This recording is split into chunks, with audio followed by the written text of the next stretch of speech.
دن بدن کھلنے لگا ہے نعمت الاسلام یہ۔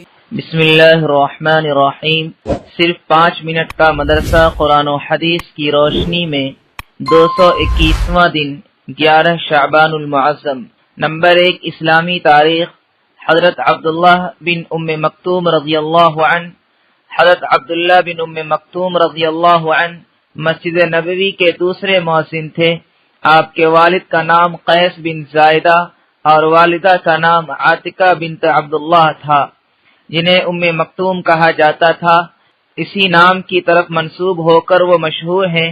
آپ رضی اللہ عنہ نے بالکل شروع میں اسلام قبول کر لیا تھا اور نابینا ہونے کے باوجود دین سیکھنے میں دوسروں سے آگے رہتے تھے۔ قرآن پاک میں تقریباً 16 آیات حضرت عبداللہ بن ام مکتوم رضی اللہ عنہ کے حق میں نازل ہوئی، جس کی وجہ سے حضور صلی اللہ علیہ وسلم آپ کا بڑا اکرام فرماتے تھے۔ جب مدینہ منورہ میں تعلیم کے لیے مصعب بن عمیر رضی اللہ عنہ کو حضور صلی اللہ علیہ وسلم نے روانہ کیا تو حضرت عبداللہ بن مکتوم رضی اللہ عنہ ان کے ساتھ تھے۔ حضور صلی اللہ علیہ وسلم مدینہ منورہ سے باہر تشریف لے جاتے وقت انہیں مدینہ میں اپنا نائب مقرر کرتے تھے۔ فتح مکہ کے موقع پر حضور صلی اللہ علیہ وسلم نے مدینہ میں حضرت عبداللہ بن ام مکتوم ہی کو اپنا نائب بنایا تھا۔ وہ نابینا ہونے کے باوجود ہر وقت اللہ کے راستے میں جانے کے لیے تیار رہتے۔ سن 15 ہجری میں حضرت عمر رضی اللہ عنہ کے زمانے میں جنگ قادسیہ میں شہید ہوئے۔ نمبر 2 اللہ کی قدرت، سمندری مچھلی۔ جس طرح اللہ تعالی نے ہمارے لیے زمین پر بے شمار غذائیں پیدا فرمائی، اسی طرح سمندر میں بے شمار قسم کی مچھلیوں کو ہماری غذا بنا دیا۔ لوگ ہزاروں سال سے سمندری مچھلیوں کا شکار کر کے اپنی غذا حاصل کر رہے ہیں، لیکن آج تک مچھلیاں ختم نہیں ہوئی۔ اور عجیب بات یہ ہے کہ کھارے اور میٹھے سمندر کی مچھلیوں کے ذائقے میں ایک خاص فرق بھی ہوتا۔ بے شک یہ اللہ کی قدرت اور بندوں پر اس کی بڑی عنایت ہے جس نے ان کے لیے مچھلی جیسی اہم غذا کا انتظام فرمایا۔ نمبر 3 ایک فرض کے بارے میں، کھڑے ہو کر نماز پڑھنا۔ قرآن میں اللہ تعالیٰ فرماتا ہے، نماز میں اللہ کے سامنے عاجز بنے ہوئے کھڑا ہوا کرو۔ فائدہ، اگر کوئی شخص کھڑے ہو کر نماز پڑھنے کی طاقت رکھتا ہو تو اس پر فرض اور واجب نماز کو کھڑے ہو کر پڑھنا فرض ہے۔ نمبر 4 ایک سنت کے بارے میں، اپنے ساتھیوں سے مشورہ کرنا۔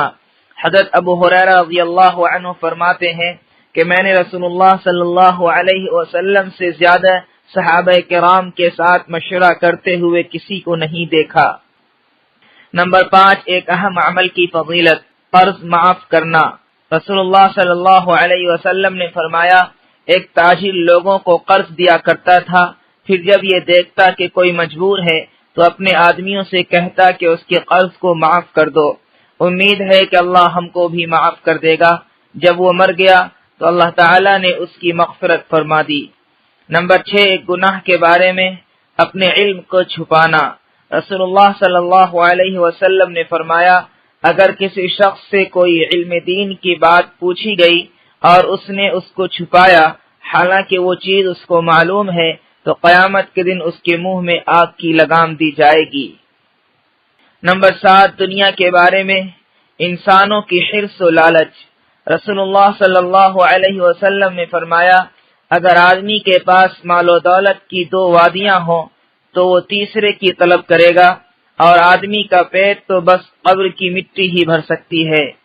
نمبر 8 آخرت کے بارے میں، اہل جنت کا کھانا پینا۔